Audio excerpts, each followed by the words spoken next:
మనిషి మానసిక ఆనందానికి దూరమవుతున్నాడు. తరచూ ఒత్తిళ్లతో సతమతమవుతూ కోరి అనారోగ్య సమస్యలు తెచ్చుకుంటున్నాడు. ఇలాంటి వారికి కాస్త ఊరట కలిగించే దిశగా కొన్ని కామెడీ క్లబ్లను, స్కిట్లను ప్రదర్శిస్తున్నాయి.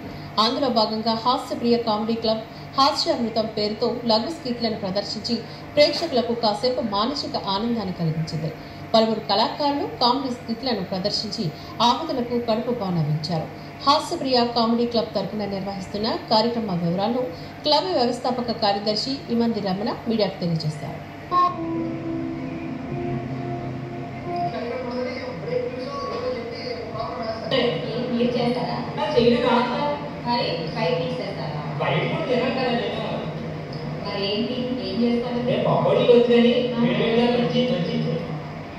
పకోడీలు చేస్తాను, బజ్జీలు చేస్తాను, తిని బాగా పెంచుతున్నాడు. ఇప్పుడు ఏమైనా ప్రాబ్లం ఉంది? ఈ కార్ ముందు కంటే డాక్టర్ తీసుకురా అవుతాయి.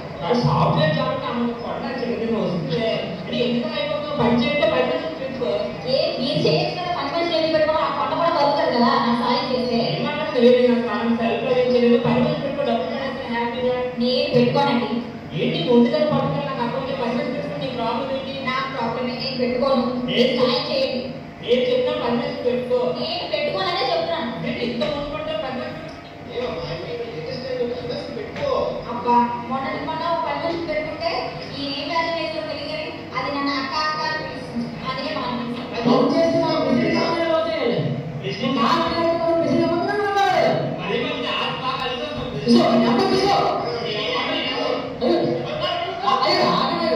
మా ఊళ్ళో మీ అమ్మాయి ఉంటుంది, పక్కన అమ్మాయి కావాలంటే మీ పొడుగు కావాలండి.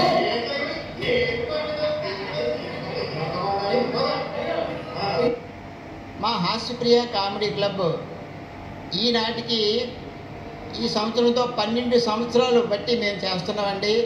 ప్రతి నెల 4వ ఆదివారం ఈ కార్యక్రమాలను మేము నిర్వహిస్తున్నాం. మా ముఖ్య ఉద్దేశం ఏంటంటే విశాఖ ప్రజలకు ఫ్రీగా వినోదాన్ని అందించాలి అనేటటువంటిది మా దృక్పథం అండి. నవ్వుకు కొంచెం దూరం అయిపోతున్నారండి. ఎందుకంటే ప్రతి వారికి టెన్షన్ టెన్షన్ టెన్షన్, చిన్న పిల్లాడి దగ్గర నుంచి పండు ముసలు వయోవృద్ధుల వరకు ఎవరికి ఉన్న టెన్షన్లు వాళ్ళకు ఉన్నాయండి. అందుకోసం ఏంటంటే నవ్వడం కొంచెం కరువైపోతుంది. ఆ నేపథ్యాన్ని మేము ఆసరాగా తీసుకొని మేము ఈ హాస్యప్రియ కామెడీ క్లబ్ అనేటటువంటి దాన్ని స్థాపించి విశాఖ ప్రజలకు ఫ్రీగా వినోదాన్ని అందిస్తున్నామండి. అయితే ఈ కార్యక్రమం మొట్టమొదట మేము ఎన్ఈడి కొత్త రోడ్ జంక్షన్లో స్టార్ట్ చేయడం జరిగిందండి. అయినప్పటికి కూడా ఒక 5 years బ్యాక్ నుంచి ఇప్పటికి 12 ఏళ్ళు కదా, ఒక 7 సంవత్సరాలు అక్కడ చేసాం, ఒక 5 సంవత్సరాల నుంచి ఇక్కడే చేస్తున్నామండి. దీంట్లో మా టీం అంటూ ఒకటి ఉన్నదండి. దాంట్లోనూ నా పేరు ఇమందీశ్వరరావు, నేను సెక్రటరీని. అలాగే మా అధ్యక్షులు వారు నక్క లక్ష్మణరావు గారండి. అలాగే జాయింట్ సెక్రటరీ గారు పీకే దుర్గాప్రసాద్ గారు. ఈయన ఏంటంటే వ్యాఖ్యానంలో అంటే మన కండక్ట్ చేయడంలో, ఈరోజు కార్యక్రమాన్ని కండక్ట్ చేయడంలో ఆయన నిష్ణాతులు అయిపోయారు అనమాట అండి.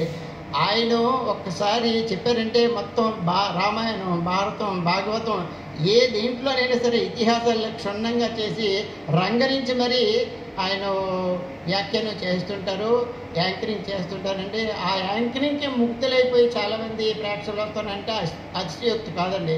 ఆయన ఆసువుగా 12 గంటల సేపు ఈయన అలాగే వేముల భాస్కరాచారి ఇద్దరు ద్వయం ఫ్రెండ్స్ ఇద్దరు కలిసి 12 గంటల సేపు ఆసువుగా చేసి వండర్ బుక్ ఆఫ్ రికార్డులు, Telugu book of records, famous art book of records, అలాగే లిమ్కా బుక్ ఆఫ్ రికార్డ్స్ను కూడా చోటు సంపాదించుకున్నారండి.